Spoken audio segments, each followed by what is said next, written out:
대선 직후 실시된 여론조사를 보면 국민들은 개혁 과제 1순위로 검찰 개혁을 꼽았다고 합니다. 문재인 대통령도 취임사에서 권력기관은 정치로부터 완전히 독립시키고 그 어떤 권력기관도 무소불위의 권력 행사를 하지 못하게 견제장치를 만들겠다고 하면서 검찰개혁에 대한 강력한 의지를 표명을 했는데요. 이제 중요한 건 이 검찰개혁의 방향성이 아닐까 싶습니다. 문제가 되고 있는 이 기소 독점주의 개선하면 물론이고요. 또 기소 편의주의를 개선해야 한다 이런 주장도 있습니다. 자세한 이야기 들어보겠습니다. 김아중 변호사 연결돼 있습니다. 안녕하세요, 변호사님. 예, 안녕하세요. 네. 최근에 안경환 법무부 장관 후보자가 결국은 여러 논란으로 사퇴를 했는데요. 이런 그 법무장관 사퇴 이후에 또 그 조국 민정수석도 책임을 져야 된다 이런 이야기도 나오고 있습니다. 이런 이야기들이 결국은 검찰 개혁도 후퇴를 가져오지 않나라는 그런 우려들도 있고요. 그런 요즘의 상황들을 어떻게 보고 계십니까?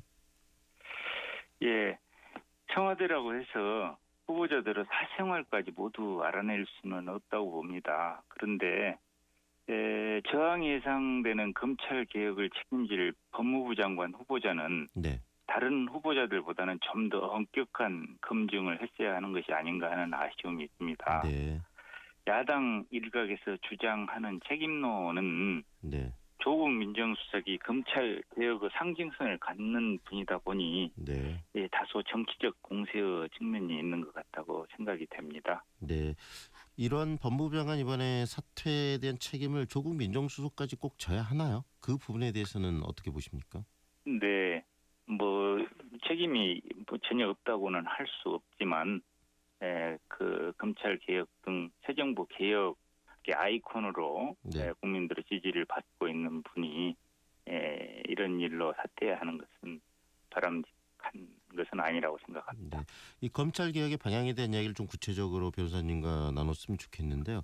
그러면 이 검찰 개혁에 있어서 이 기소 독점권이 문제가 많이 되기 때문에 이 고위공직자 비리 수사처 일명 공수처를 만들어서 이 독점권을 좀 깨겠다 이런 의견도 나오고 그러는데 그런 방법에 대해서는 어떻게 생각하세요?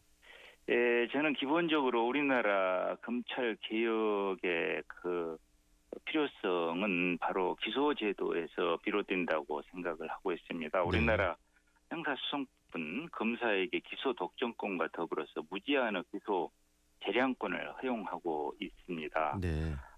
기소 독점권의 측면에서 본다면 공수처를 신설해서 고위공직자에 대한 기소권을 검찰과 공수처가 나누어 갖게 되면 검찰은 어느 정도 견제할 수 있을 것입니다. 그런데 고위공직자들 못지않게 재벌이나 언론인 등과 같이 사회적으로 영향력이 큰 사람들에 대해서는 어떻게 할 것입니까? 네. 공수처 하나 설립된다고 해서 근본적인 문제점이 해결된다고 생각하진 않습니다. 그래서 우리나라 검찰의 가장 큰 문제점, 즉 검사가 기소권을 독점하고 있으면서 그 기소권에 대해서 무제한의 재량권을 가지고 있다는 점, 그 점을 바로 고쳐야 된다고 생각을 합니다. 네, 일단은 그 기소 독점권도 이렇게 여러 독점권도 깨는 것도 중요하지만 더 중요한 것은 검사의 기소 재량권을 좀 약화시켜야 된다. 뭐 이런 이야기신가요? 그렇습니다. 기소권을 나눠 갖는다 하더라도 기소권을 갖는 사람이 무제한의 기소 재량권을 가지고 있다면 또 다른 검찰이 생겨나는 거라고 생각합니다. 지금 이렇게 기소 재량권을 이렇게 무제한적으로 갖는 것, 다시 말해서 기소 편의주의가 갖는 문제점이라면 그건 어떤 게 있는지 좀 더 구체적으로 이야기해 주실 수 있을까요? 기소 편의주의라는 것은 검사가 수사를 해서 범죄자를 찾아내고서도 그 사람의 정상을 잠적해서 기소를 하지 않고 용서해 주는 그런 재량권을 갖는 그런 제도를 말한 것입니다. 네.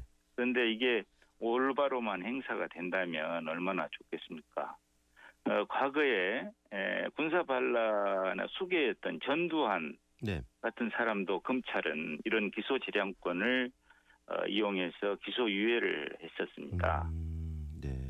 이렇듯이 이렇게 중대한 범죄자들에 대해서까지도 검찰이 기소권을 재량적으로 행사함으로써 국민들의 기대에 미치지 못한 그런 결정을 내려왔다는 것이죠. 네, 전두환 씨 케이스를 이야기를 해주셨는데 다시 말하면 범죄의 중대성에 상관없이 검찰이 일방적으로 어떤 기소 편의주의에 의해서 재량권을 이렇게 뭐 행동으로 보여줄 수 있다. 그게 굉장히 위험하다. 이렇게 보시는 거네요. 그렇습니다. 뭐 보는 게 아니라 네. 제도적으로 그렇게 돼 있습니다. 우리나라 기소 제도는 검사가 어떠한 범죄에 대해서도 제한 없이 기소유예를 할 수 있도록 돼 있는 겁니다. 그래서 전두환 같이 내란을 네. 일으키고 군사 반란을 일으켰던 그런 사람들도 기소유예를 할 수가 있었던 것이죠. 네, 들어보면서 느끼는 게 정말 반란을 일으키고 내란을 일으킨 사람도 기소유예를 할 수 있는 검사의 어떤 권한 굉장히 막강하다는 생각이 드는데요. 그렇다면 이런 부분들이 어떤 식으로 개선되는 것이 바로 검찰 개혁이라고 보시나요? 그래서 저는 검사라는 제도가 원래 법치주의의 파수꾼으로 출발한 거 아니겠어요? 그래서 네. 범죄자를 발견하면 기소하는 것이 원칙입니다. 그런데도 불구하고 우리 형사소송법은 범죄자를 발견하고서도 그 정상을 참작해서 누구든지 용서할 수 있도록 허용하고 있는 기소 편의주의를 채택하고 있거든요. 네. 그런데 검사들이 이런 기소 편의주의를 남용 내지는 오용을 해서 정치권 눈치를 살펴서 기소권을 기소하지 않는다든가 또는 네. 견과내우 같은 그 전에 모시던 상사가 변호사로 와서 부탁을 하면 네. 봐줘버리는 그런 재량권의 남용을 보여왔던 것이죠. 이런 일들이 누적이 되다 보니까 검찰에 대한 불신이 쌓이고 검찰이 오늘날 이렇게 개혁 대상이 되어 있는 것이라고 생각합니다. 참고로 네. 그 가장 지구상에서 완벽한 법치 국가라고 평가를 받고 있는 독일은 네. 기소 독점주의를 채택하고 있으면서 더불어서 이런 기소 독점주의를 기소 법정주의, 즉 기소 편의주의와 반대되는 개념이죠. 네. 기소 법정주의를 채택함으로써 이를 보완하고 있는 그런 입법 체제를 갖추고 있습니다.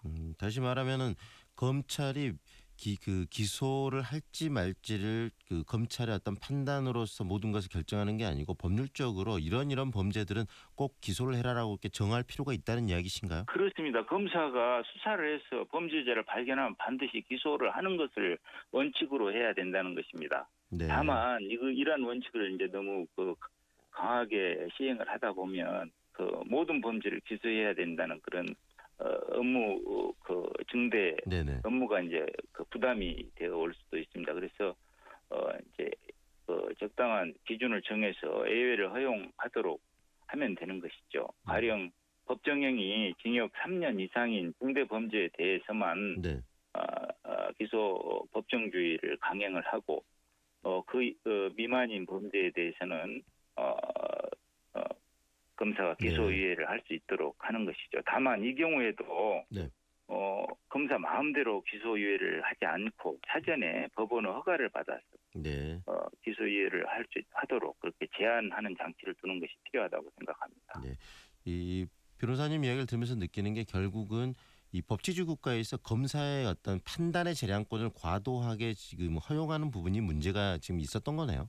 그렇습니다. 그거는 법치주의 원칙에도 맞지 않고 네. 잘못된 그런 제도였고 운영도 잘못되게 이루어져 왔던 것이죠. 네. 더불어서 이 검찰 개혁의 이야기 특히 기소 독점권뿐만 아니라 기소 편의주의에 대해서 우리들이 좀 고칠 필요가 있다는 말씀이 공감이 많이 저는 되고요. 바로 그 점에 근본적인 검찰 개혁의 필요성이 있다고 생각을 합니다. 네. 더불어서 또 이 우리나라 이 사법 시스템 전반에 대한 개혁도 좀 필요하다 이런 이야기도 좀 나오고 있거든요. 그런 부분에 대해서는 어떤 생각이 있으신가요? 예, 전적으로 공감하고요. 어제 법관 대표자 회의가 열렸습니다. 네. 이런 회의가 열리게 된 것은 법원 행정처가 법관들이 학술대회 행사를 하는 데까지도 간섭을 하고 행사를 축소하도록 그렇게 제안을 하는 그런 사태에 대해서 소수 용기 있는 판사들이 문제 제기를 하면서 촉발된 그런 사태인데요. 네. 어제 결의 내용 중에 이런저런 내용이 있습니다만 특히 주목할 만한 부분이 앞으로 법관 대표 회의를 상설화하겠다는 것이죠. 네. 이런 회의가 상설이 된다면 법관들의 정의로운 외침이 다소나마 제도적으로 대변될 수 있다는 점에서 환영을 합니다. 그리고 차제 지적하고 싶은 점은 네. 법원 개혁은 늘 검찰 개혁 뒷전에 있으면서 제대로 이루어진 적이 한 번도 없습니다. 그런데 법원은 최종적으로 판결을 내리는 그런 기관이라는 점에서 어떻게 보면 검찰 개혁보다도 법원 개혁이 더 중요하다고 생각을 합니다. 네. 법원 개혁의 내용 중에는 다양한 그런 문제점들이 있겠지만 우선 지적하고 싶은 것은 네. 이번에 문제를 야기한 법원 행정처라는 존재입니다. 네. 법원 행정처는 법원의 행정을 담당하는 기관인데 사실은 권력 분립이라는 것은 입법, 사법, 행정으로 구분되어 있지 않습니까? 네네. 그런데 법원 행정도 역시 본질은 행정이라는 점에서 사법부 내에 이렇게 비대한 행정기관이 존재하고 있다는 것은 권력 분립 원칙에 맞지 않습니다. 독립할 필요가 좀 있다는 말씀이시네요. 네, 이런 점들은 네네. 반드시 이번 기회에 네네. 시정이 돼야 된다고 생각합니다. 이 법원의 개혁, 사법개혁 이야기는 또 시간 관계상 다음번에 또 자세히 좀 듣도록 하겠습니다. 오늘 말씀 잘 들었습니다. 감사합니다. 네, 감사합니다. 지금까지 김하중 변호사와 이야기 나눴습니다.